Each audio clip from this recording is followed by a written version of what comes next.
So welcome students to the light beam classes. यहाँ पे हम देख रहे हैं कि linear equation in two variables का हमारे सामने एक प्रॉब्लम है। इसको हमें सॉल्व करना है एक्स और वाई के लिए। तो यहाँ पे हम देख रहे हैं कि इसके अंदर जो यहाँ पे जो क्वेश्चन है वो कुछ इस तरह से है कि जिसके अंदर उसने दिया है यहाँ पे कि 2/√x plus 3/√y is equal to 2, 4/√x minus 9/√y is equal to -1। तो ऐसी क्वेश्चन के अंदर बहुत प्रॉब्लम रहती है सॉल्व करने के लिए। सडनली ये सीबीएसई में आ जाता है तो हम लोगों को फिर इसके अंदर स्पेशल तरीके से इसको सॉल्व करना होता है। बहुत स्टूडेंट्स इसमें गलती करके आते हैं या फिर वो क्वेश्चन को करते करते फंस जाते हैं। तो इसकी राइट अप्रोच के लिए हम यहाँ पे देखना स्टार्ट करेंगे कि किस तरह से इसको सॉल्व करना है। मैं क्वेश्चन को एक बार फिर से लिख रहा हूँ यहाँ पे कि जो क्वेश्चन है वो है 2/√x plus 3/√y is equal to 2, 4/√x minus 9/√y is equal to -1।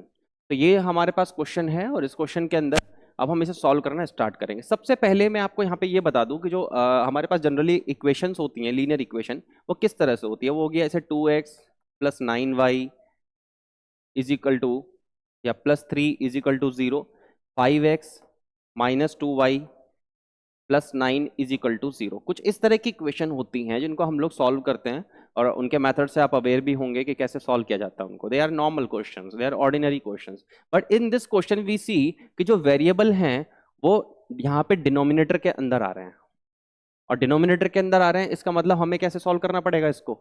हमें इसे सॉल्व करने के लिए इसको जनरल फॉर्म जो है हमारी उसमें लाना पड़ेगा और उसमें लाने के लिए यहाँ पे हमें क्या करना पड़ेगा, हमें नए वेरिएबल पुट करने पड़ेंगे इन वेरिएबल्स की जगह पे। तो कैसे करेंगे, तो हम लेंगे, ये रफ था, let 1/√x is equal to p and 1/√y is equal to q। तो हम देख रहे हैं यहाँ पे कि हमने क्या किया कि पूरे के पूरे जो डिनोमिनेटर में वेरिएबल है अंडर रूट में है उसको किस में कन्वर्ट कर लिया, हमने उसके न्यूमरेटर की फॉर्म में कन्वर्ट कर लिया। कैसे, क्योंकि जो इक्वेशन है हमारी वो किस में कन्वर्ट हो जाएगी, वो कन्वर्ट हो जाएगी 2p plus 3q is equal to 2 and this is 4p minus 9q is equal to -1। तो ये अब हमारी इक्वेशन क्या हो गई है, कन्वर्ट हो गई है और अब हम इसको आगे सॉल्व कर सकते हैं। तो इसको हम कैसे लेंगे, इक्वेशन 1 और इक्वेशन 2।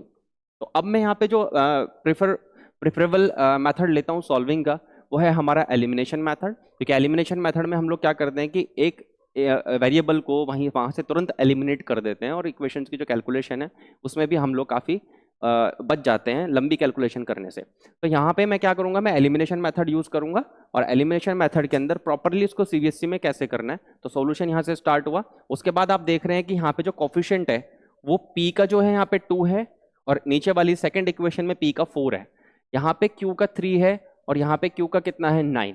तो मैं किससे मिनिमम नंबर किससे मल्टीप्लाई करूं, मुझे ये सोचना है, इस तरह से सोचना है एग्जाम में कि मिनिमम नंबर किससे मल्टीप्लाई करूं कि आइदर 5 का कोफिशिएंट इक्वल हो जाए और या किसका इक्वल हो जाए, q का इक्वल हो जाए। तो मैं देख रहा हूं कि फर्स्ट इक्वेशन में अगर यहाँ पे 3q में मैं 3 की मल्टीप्लाई कर देता हूं पूरी इक्वेशन के अंदर तो ये किस में कन्वर्ट हो जाएगा, ये 9q बन जाएगा। मैं इन दोनों को ऐड कर दूंगा और क्या हो जाएगा, ये यहाँ पे एलिमिनेट हो जाएगा। मैं ये भी कर सकता हूं कि इक्वेशन 1 में p के कोफिशिएंट को इक्वल करने के लिए मैं p के उस कोफिशिएंट के लिए इक्वेशन 1 में 2 की मल्टीप्लाई कर सकता हूं पूरी इक्वेशन में और ये यहाँ पे क्या हो जाएगा, ये पूरा का पूरा कोफिशिएंट p में 4 में कन्वर्ट हो जाएगा। तो इसको ऐसे लिखेंगे कि यूजिंग एलिमिनेशन मेथड। आपको एलिमिनेशन मेथड का भी यहाँ पे बताना होगा प्रॉपर सीबीएसई आंसर राइटिंग में कि कैसे मैं उसको एलिमिनेशन मेथड से सॉल्व करूंगा। तो एलिमिनेशन मेथड के लिए मैं क्या कर रहा हूं, मैं इसके कोफिशिएंट को यहाँ पे इक्वल कर रहा हूं और मैं इक्वेशन 1 को 2 से मल्टीप्लाई कर रहा हूं। तो आप यहाँ पे बाकायदा लिखेंगे मल्टीप्लाई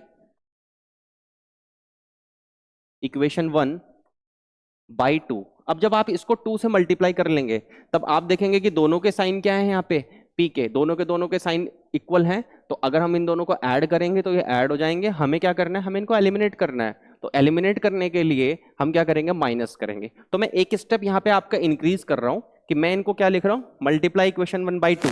तो 2 से मल्टीप्लाई करने के बाद यहाँ पे जो पहली इक्वेशन है वो क्या बन जाएगी, यहाँ पे बन जाएगी 4p plus 6q is equal to 4।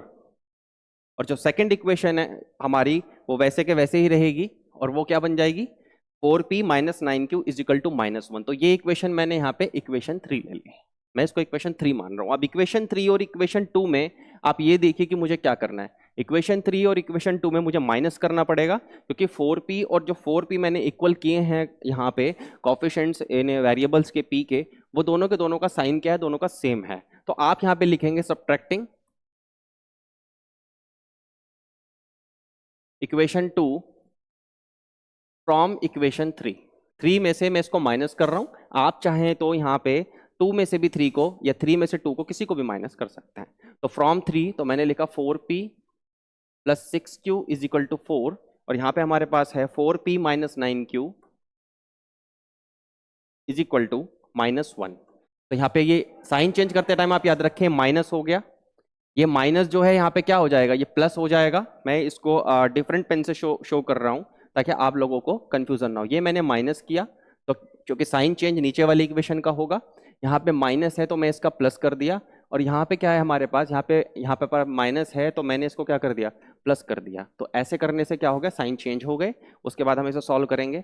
तो अब इनके जो नए साइन हैं, बहुत से स्टूडेंट्स को यहाँ पे कंफ्यूजन रहता है कि सर ये कौन सा साइन लेना है कौन सा नहीं लेना है। तो आप याद रखें नीचे वाली इक्वेशन के जितने भी यहाँ पे टर्म्स हैं उनके नए साइन मैंने रेड पेन से यहाँ पे लिखा हुआ है, वो रेड वाले ही हम कंसिडर करेंगे। तो आप देखिए 4p माइनस 4p, तो ये तो कट हो जाएगा।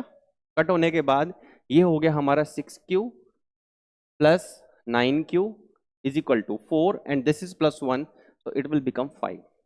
ओके, तो यहाँ पे हमारा कितना हो गया, ये 15q is equal to 5, q is equal to 5/15, ये हमारे पास आ गया। और हम जब इसको कट करेंगे तो कितना आ जाएगा, ये आ गया 1/3। ओके, अब इसके बाद हम q की वैल्यू को किस में पुट करेंगे, किसी भी इक्वेशन में पुट कर सकते हैं, लेकिन मैं उस इक्वेशन में पुट करना पसंद करूंगा जिसके कोफिशिएंट क्या हो, कि न्यूमेरिकली उनकी वैल्यू कम हो। जैसे यहाँ पे 2 है 3 है, तो ये न्यूमेरिकली कम है 4 और 9 से, तो इसलिए मैं इसमें पुट करूंगा और इसमें पुट करके वैल्यूज निकालूंगा। तो मैंने यहाँ पे पुट किया equation 1, putting in equation 1। Equation 1 में इनको मैंने पुट किया, so this is 2p plus 3 and this is q that is 1/3 is equal to 2।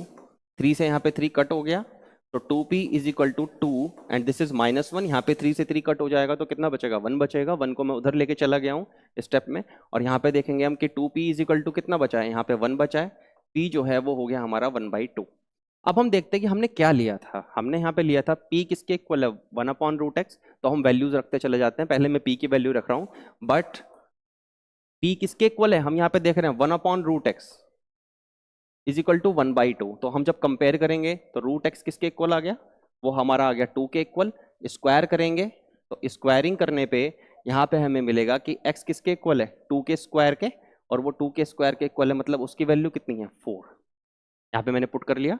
उसके बाद मैं यहाँ पे कर रहा हूँ साइड में फर्दर सॉल्यूशन के लिए। अब हमारे पास जो वैल्यू है वो किसकी चाहिए, हमें q की चाहिए। हम q की वैल्यू y की वैल्यू चाहिए जो हम q में निकाल चुके हैं। So q is 1/3, so q is equal to 1/√y, it is 1/3 is equal to 1/√y। हम जब कंपेयर करेंगे तो कंपेयर करने पे यहाँ पे √y किसके इक्वल है, 3 के इक्वल है। स्क्वायरिंग बोथ साइड्स, हम दोनों साइड स्क्वायर करेंगे, और जब हम दोनों साइड स्क्वायर करेंगे तो y क्या हो जाएगा, 3 का स्क्वायर, यानी कि कितना हो गया, this is 3 is equal to 9। तो यहाँ पे y की वैल्यू कितनी आ गई है, 9 आ गई है। अब इसको जब सॉल्व कर लेते हैं हम लोग, तो हम लोगों को इसको बॉक्स में लिखना है कि फाइनल आंसर को। x हमारे पास कितना आया था, 4 आया था, तो मैंने यहाँ पे लिखा x इज इक्वल टू 4, मैंने इसको बॉक्स में रखा। और फिर मैं यहाँ पे लिखूंगा y इज इक्वल टू 9, और मैंने इसको बॉक्स में रखा। तो आप देख रहे हैं यहाँ पे कि किस तरह से हम लोग, जब हमारे पास क्वेश्चन परफेक्ट फॉर्म में ना हो तो हम उसकी फॉर्म को क्या करते हैं, कन्वर्ट करते हैं। This is the key step of this question.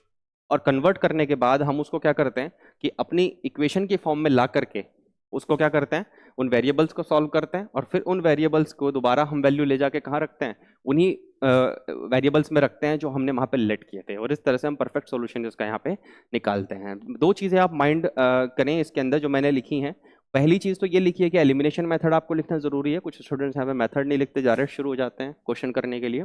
और दूसरा ये कि आप प्रॉपर यहाँ पे बताएं कि किस इक्वेशन में आप किसको क्या कर रहे हैं। That is the best method to show the answer in the CBSE. तो अब हम चलते हैं नेक्स्ट क्वेश्चन की तरफ, जो मैंने इसी तरह का लिया हुआ है था सॉल्व करने के लिए। तो हम देखते हैं कि नेक्स्ट क्वेश्चन किस तरह से है।